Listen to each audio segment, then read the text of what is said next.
अस्सलाम वालेकुम नाजरीन। पिछली किस्त में आपने देखा कि अर्तुगरुल आज़ाद हो चुका था और उसने सिमको के सारे गुलामों को भी आज़ाद करवा दिया था। इस केस के आगाज़ में वो सब भाग रहे थे। एक जगह पहुंचकर वो रुक जाते हैं। सब बहुत खुश थे कि वो आज़ाद हो चुके हैं। अर्तुगरुल कहता है, सिमको के आदमी आ सकते हैं, अभी आप सबको आगे बढ़ना होगा। फिर वो दोबारा भागने लगते हैं। दूसरी तरफ आरिस का आदमी महालिस एक जगह अपने आदमियों के साथ बैठा हुआ था और काफलों से लूटा हुआ सोना गिन रहा था। इतने में एक आदमी आकर उसे बताता है कि मैंने अर्तुगरुल को देखा है। महालिस कहता है, क्या तुम बेवकूफ़ हो, अर्तुगरुल तो मर चुका है। आदमी कहता है, मुझे पूरा यकीन है कि ये वही है, मैंने अपनी आंखों से उसे देखा है। ये सुनकर महालिस उठकर चल पड़ता है।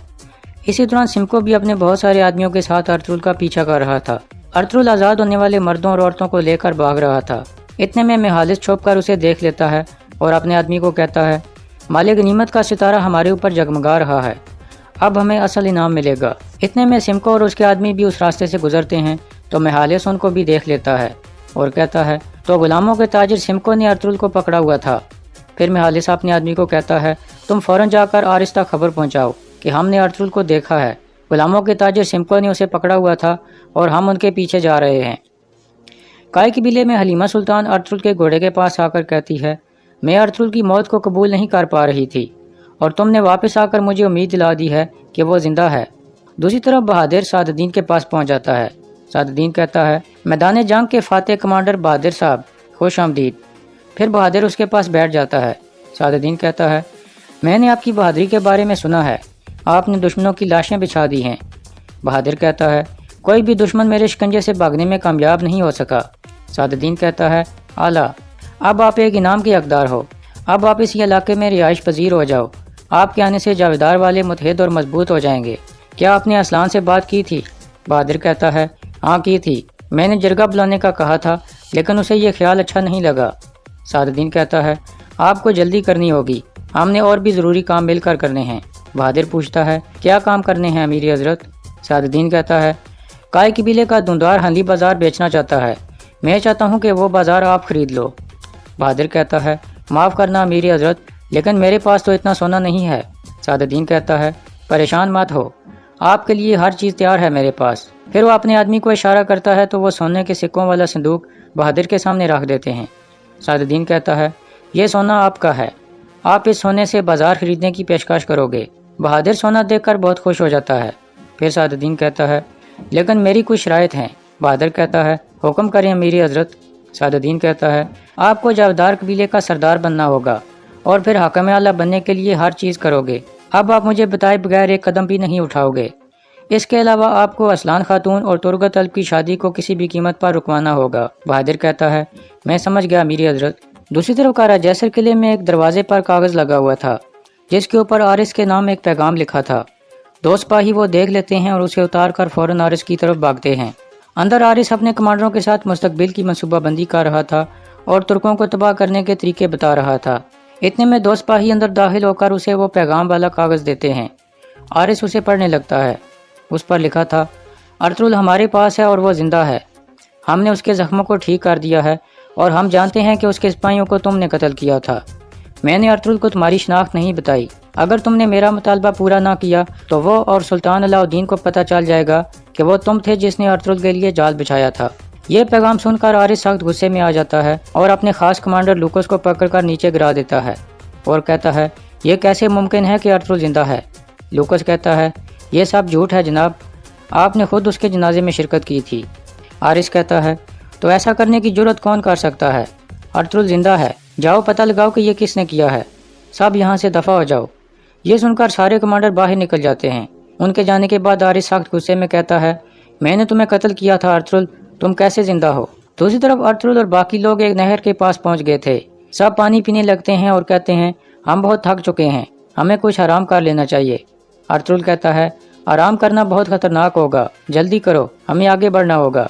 इसी दौरान आरिस का आदमी महालिस भी अपने साथियों के साथ उनकी तरफ तेजी से बढ़ रहा था और दूसरी तरफ सिमको भी अपने आदमियों के साथ आ रहा था। पानी पीने के बाद अर्तुगरुल और बाकी लोग आगे बढ़ने लगते हैं। हंदी बाजार में एक आदमी हकीम अर्तुग से मिलता है जो खुफिया अल्फाज में अपनी शनाख्त कराता है। फिर वह दोनों गले मिलते हैं। इसके बाद वो आदमी हकीम अर्तुग को एक खत देते हुए कहता है, ये इल साहब ने आपकी तरफ भेजा है, अल्लाह आपकी मदद फरमाए। खत देकर वो चला जाता है। پھر حکیم ارتک خط پڑھنے لگتا ہے۔ اس پر لکھا تھا، ہم نے ارطغرل صاحب کے بارے میں سنا ہے، اس علاقے کے بارے میں ہمیں کچھ اہم معلومات ملی ہیں، آپ کائی قبیلے کا خیال رکھو اور انہیں اپنے مقصد سے مت ہٹنے دینا، میں بھی جلد وہاں آؤں گا۔ خط پڑھنے کے بعد حکیم ارتک کہتا ہے، لازمی کوئی اہم مسئلہ ہے کہ ایل صاحب یہاں آنے والے ہیں، خدا خیر کرے۔ اسی دوران سعد الدین بھی حنلی بازار میں پہنچ چکا تھا اور دھندار سے پوچھتا ہے، کیا تم نے بازار کے بارے میں بات کی تھی؟ دھندار کہتا ہے، ہاں میں نے والدہ اور بھابھی سے مشورہ کیا تھا، وہ آرس کو بازار نہیں بیچنا چاہتے، لیکن ہم جرگہ بلا رہے ہیں اور آخری فیصلہ وہیں ہوگا۔ سعد الدین کہتا ہے، اگر آپ بازار بیچنا چاہو تو اور بھی خریدار آ سکتے ہیں۔ دھندار کہتا ہے، میں سوچ رہا ہوں کہ ہم بازار بیچ کر یہاں کیا کریں گے؟ سعد الدین کہتا ہے، کیا اس علاقے میں رہنا ضروری ہے؟ آپ لوگ اپنے بھائی سنگر تیگن اور گندوگدو کے پاس کیوں نہیں چلے جاتے؟ بازار بیچ کر آپ کو جو سونا حاصل ہوگا اس سے آپ اپنے قبیلے کو خوشحال کر سکتے ہو اور پھر اپنے بھائیوں کی طرف ہجرت کر سکتے ہو۔ میں ایک آدمی کو جانتا ہوں جو آپ کو اس بازار کی قیمت دے سکتا ہے۔ دھندار پوچھتا ہے، کون ہے وہ؟ سعد الدین کہتا ہے، جاندار صاحب کا بھائی بہادر، وہ ابھی جنگ سے واپس لوٹا ہے اور بہت سارا مال غنیمت ساتھ لایا ہے، اگر آپ چاہو تو بازار اسے بیچ سکتے ہو، وہ مسلمان بھی ہے۔ دھندار کہتا ہے، آپ صحیح کہہ رہے ہیں امیر حضرت، لیکن پہلے مجھے جرگے کے لوگوں کو منانا ہوگا۔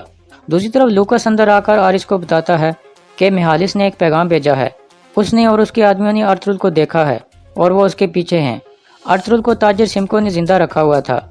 آرس سخت غصے میں کہتا ہے، فوراً ارطغرل کو میرے پاس لے کر آؤ، مجھے وہ مردہ یا زندہ چاہیے۔ یہ سن کر لوکس باہر نکل جاتا ہے۔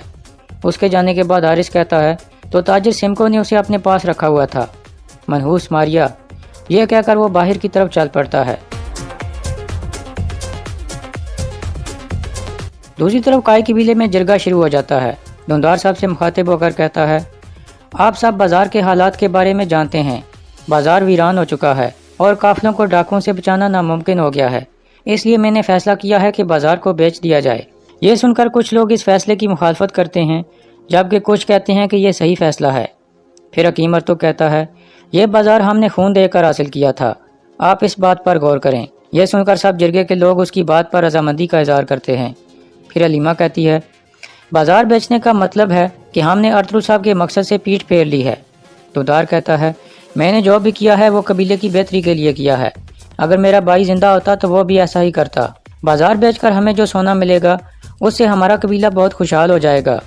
یہ سن کر جرگے کے لوگ رضامندی کا اظہار کرتے ہیں۔ پھر آئمہ خاتون بھی دھندار کے فیصلے کو درست کہہ دیتی ہیں۔ ایک آدمی کہتا ہے، بازار بیچ کر ہم یہاں کیا کریں گے؟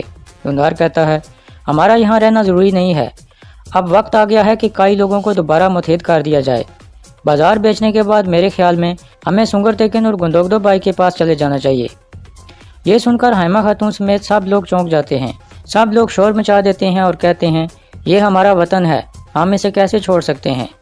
حلیمہ سلطان بھی بہت حیران تھی۔ دوسری طرف سمکو اور اس کے آدمی ارطغرل کے سامنے پہنچ جاتے ہیں۔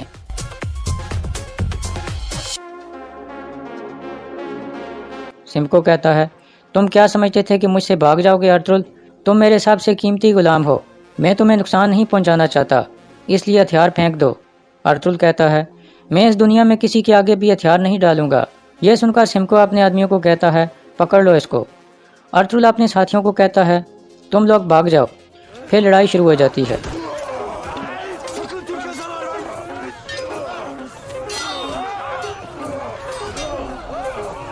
دوسری طرف جرگہ جاری تھا۔ حکیم ارتک کہتا ہے، اب یہ مسئلہ ارطغرل صاحب کے مقصد کا ہے، بازار بیچ کر ان زمینوں سے واپس جانا ارطغرل صاحب کے مقصد سے پیٹھ پھیرنے کے برابر ہے۔ یہ سن کر جرگے کے لوگ اس کی بات سے رضامندی کا اظہار کرتے ہیں۔ پھر حکیم ارتک کھڑا ہو کر کہتا ہے، اب ہمیں ایک اور جرگہ بلانا ہوگا۔ یہ سن کر سب لوگ حیران ہو جاتے ہیں۔ حائمہ خاتون کھڑی ہو کر سب کو خاموش کراتی ہیں اور حکیم ارتک سے پوچھتی ہیں، کس لیے ارتک صاحب؟ حکیم ارتک کہتا ہے، نئے سردار کے انتخاب کے لیے۔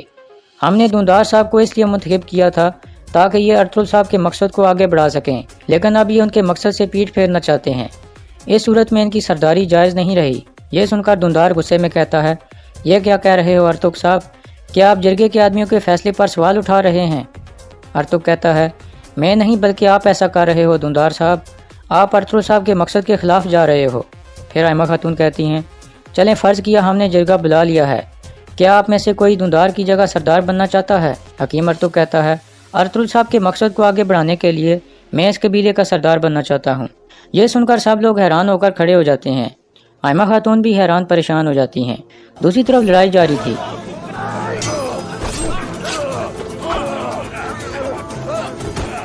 اتنے میں مہالس اور اس کے آدمی بھی وہاں پہنچ جاتے ہیں۔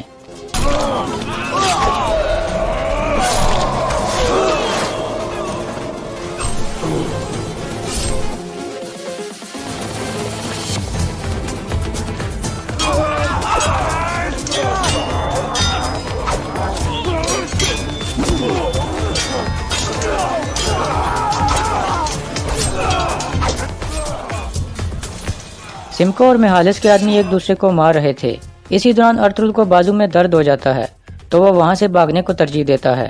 ارطغرل کو بھاگتے ہوئے دیکھ کر مہالس کے آدمی اس کے پیچھے بھاگنے لگتے ہیں، جبکہ سمکو اپنے آدمیوں کو پیچھے ہٹنے کو کہتا ہے۔